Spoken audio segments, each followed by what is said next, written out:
या पिकांचा मुरघास कधीच बनवू नये बरं का, लक्षात ठेवा. का बनवू नये, काय कारण आहे त्याची ती सांगतो. पिकंही कोणते आहेत ते सांगणार आहे.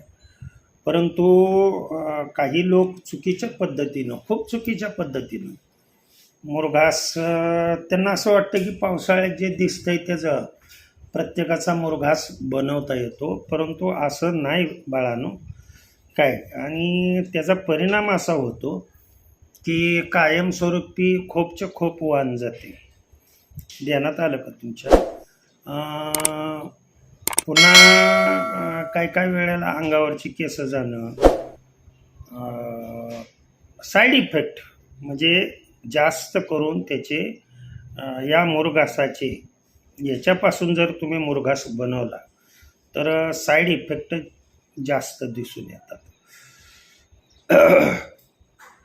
अगोदर का बनवू नये, कशासाठी बनवू नये ते मी अगोदर सांगतो, लक्ष द्या. या वनस्पतीपासून तुम्ही मुरघास बनवला तर परिणाम असा होतो, अमोनिया वायू जो आहे तो अमोनिया वायू जास्त प्रमाणामध्ये त्या मुरघासामध्ये तयार होतो.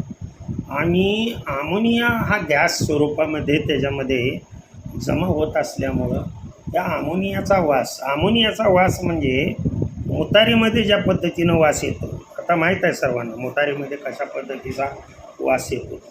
त्या मोतारीमध्ये सुद्धा डिकम्पोजिशन, मूत्राचं डिकम्पोजिशन होऊन तिथं अमोनिया वायू तयार झालेला असतो. आणि त्या अमोनिया वायूमुळं कुठल्याही प्रकारची जनावरं तुम्हाला खाताना दिसणार नाहीत.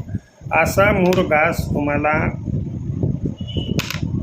म्हणजे फेकून द्यावा लागतो. आलं का लक्षात? तुम्ही बळजोरीनं जरी खायला घातला, एक टेक्निक आहे, प्रत्येक गोष्टीचं टेक्निक आहे. आणि ते टेक्निक तुम्हाला हे क्रमाने 2-3 व्हिडिओ आहेत याच्यावरती असतील, किंवा बैसर भजन कीर्तन याच्यावरती असतील. मुरघास कुठल्याचा तयार करायचा, हा मुरघास वापरायचा कसा. मुरघास तयार केला की लगेच तुम्ही सुरुवातच करताय वापरायला, पण वापरण्याची एक पद्धत आहे, लक्षात ठेवा. त्या सर्वावरचे व्हिडिओ याच्यावरती, या दोन्ही चॅनलवरती तुम्हाला पाहायला मिळतील. तर त्याचा सर्वांनी फायदा घ्यावा.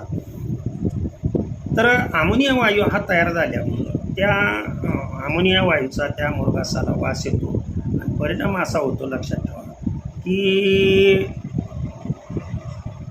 या गिकावर आत्ता आली लाईट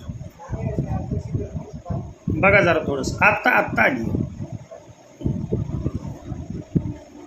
तर या अमोनिया वायूमुळं गॅसेस निर्माण झाल्यामुळे ते आंबटपणाही तेवढ्याच पद्धतीचा त्याच्यामध्ये निर्माण होतो आणि जनावरं हे खात नाहीत. मग अशी कुठले आहेत बाबा की ज्याचा आपण मुरघास करू शकत नाही? तर सर्व द्विदल पिकं जे आहेत त्याच्यामध्ये लसूण घासमध्ये म्हणजे मेथी घास येणार आहे, मूग येणार आहे, चवळी येणार आहे, तूर येणार आहे, स्टायलो येणार आहे, बरसीम येणार आहे, ही दशरथ घास येणार आहे. हे जे सगळे द्विदल चारे आहेत, या द्विदल चाऱ्याचा लक्षात ठेवा, कधीही मुरघासासाठी फक्त स्पेशली प्युअरली ती कापून ह्याचा मुरघास तयार करायचा नाही. मग हे कसं तयार करून घालायचं, ह्याचा मुरघास तर तयार करता येत नाही. मग हे कशा पद्धतीनं तयार करून घालायचं ते मी पुढच्या व्हिडिओमध्ये कुठल्या तरी दोन्हीपैकी एका चॅनलवरती याची माहिती असेल.